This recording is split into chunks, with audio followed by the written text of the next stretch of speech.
Salut tout le monde, c'est Chris. Aujourd'hui, on continue donc la restauration du Xiao Piaggio. Et donc, on va faire la préparation et la mise en peinture de tout ce qui est partie métallique, en l'occurrence en noir sur ce modèle. Donc, on va faire ça en 3 étapes, le décapage.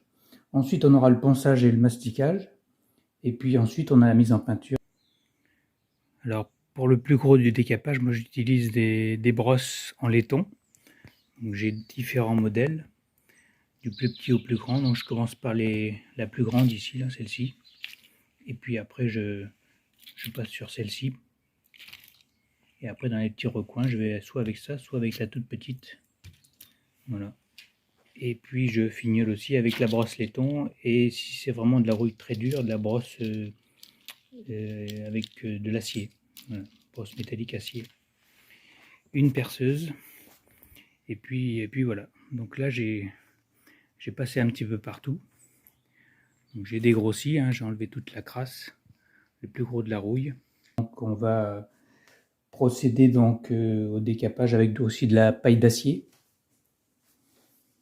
Donc de la paille d'acier triple 0 ou un peu plus grosse, à voir. Donc ça c'est pour le décapage. Et quand vous avez fait tout ça, eh bien on peut passer donc au ponçage. Au ponçage, donc au niveau ponçage, on va utiliser du papier de verre. Donc on a plusieurs sortes de papier. Alors on a plusieurs sortes de grains, on a du 80, on a du 120, du 180, et puis plus le chiffre est gros et plus le papier est fin. Ici on a du 120, du 80. Voilà. Et puis quand on a poncé, qu'on a bien dégrossi, on peut utiliser donc du papier 1000. Donc le papier 1000 c'est très très fin, on sent à peine le grain au niveau des doigts. On peut l'utiliser à sec au départ, et puis quand on arrive au niveau de la finition, on le trempe dans l'eau pour vraiment avoir une finition impeccable. Donc ça c'est tout ce qui est papier. Au niveau ponçage, on peut utiliser, c'est très bien, une ponceuse excentrique. Donc moi j'utilise ce genre de ponceuse. L'avantage c'est qu'on a un plateau qui tourne sur un axe décalé. Donc au niveau du ponçage, ça évite de rayer la matière. Et sur ce modèle, on a un filtre papier avec un réservoir qui récupère la poussière. Donc ça, c'est pas mal pour éviter d'en prendre dans les yeux. Donc après, il y a d'autres marques, hein. Moi, je ne fais pas de pub, hein. Je vous mettrai des liens en description pour tout le matériel que j'utilise. Donc ponçage, ponceuse excentrique, papier de verre. Et ensuite, une fois que c'est fait, eh bien, on a besoin de mastiquer certaines parties.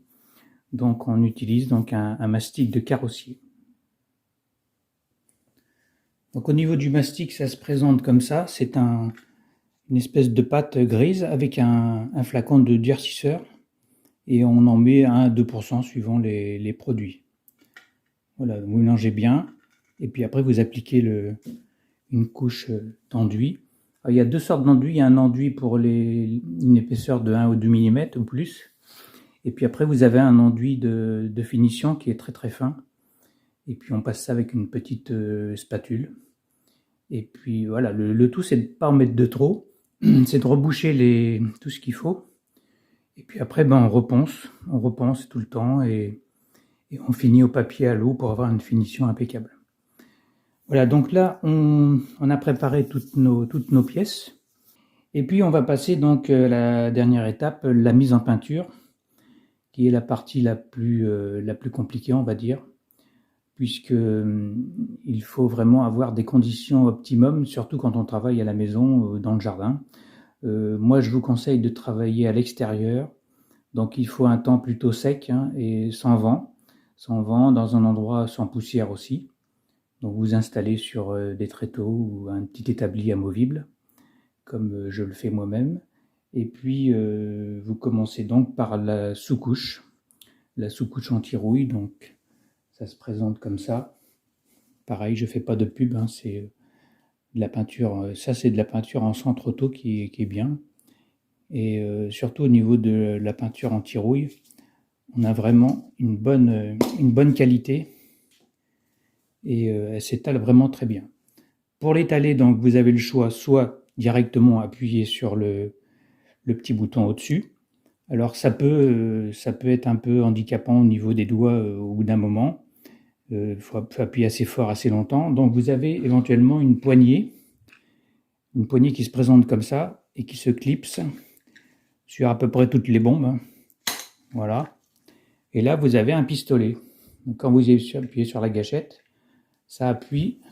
Vous voyez, vous avez une petite languette, petite gâchette qui appuie sur le bouton de pulvérisation. Donc ça, c'est bien. C'est bien sur les parties plates. Mais par contre, quand vous avez par exemple un cadre à peindre, c'est handicapant par rapport à la longueur de la bombe et volume que ça prend.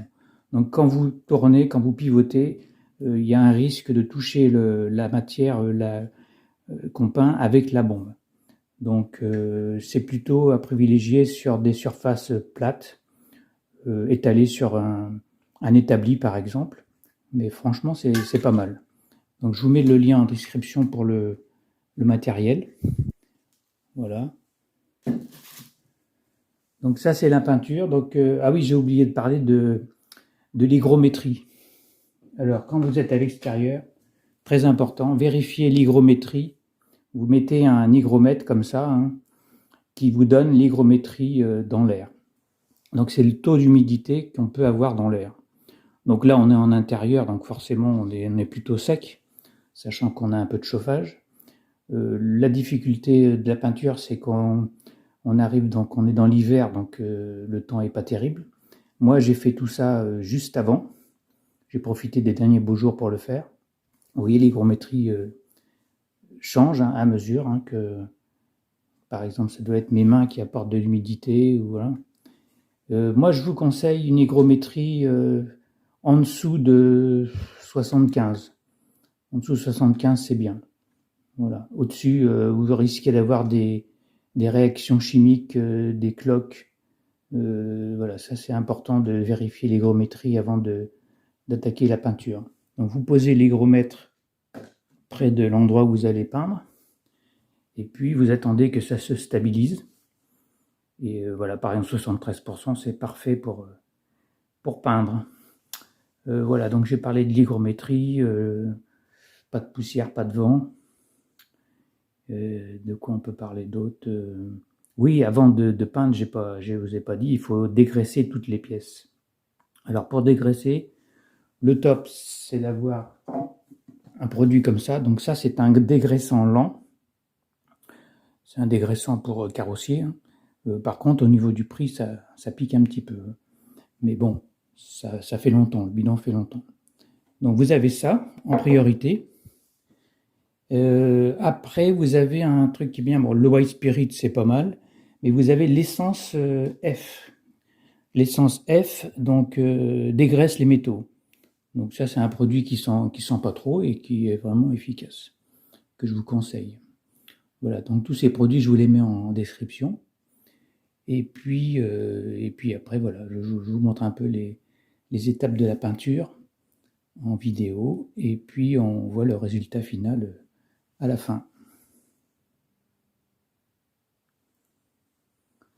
Sinon, pour la finition, vraiment, pour que ça soit impeccable et protéger le réservoir, sachant que l'essence risque d'altérer la peinture monocouche, la peinture 1K, on appelle ça, avec un seul composant.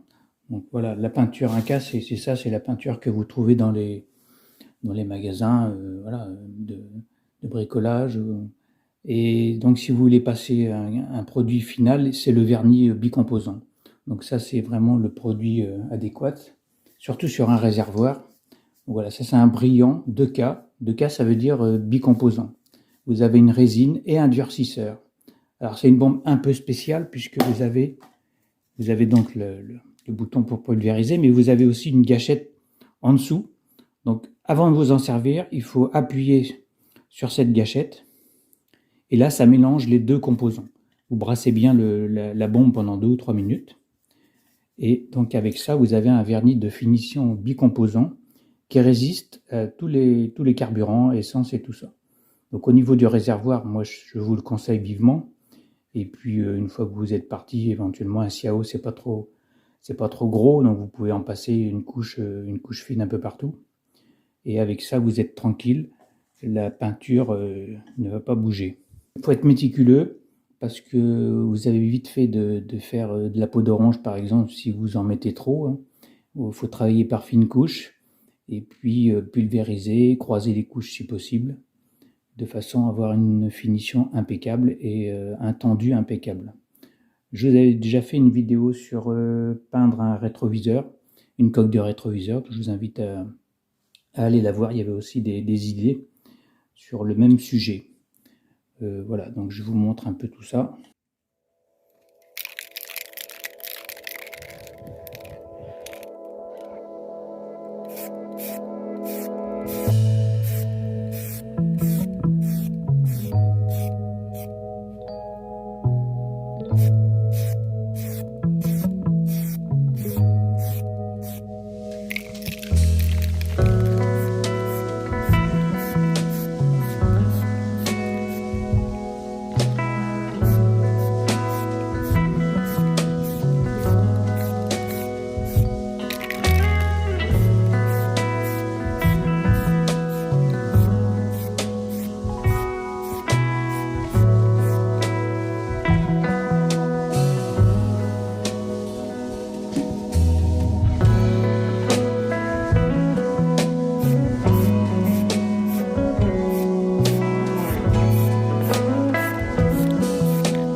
Et on va voir le résultat final.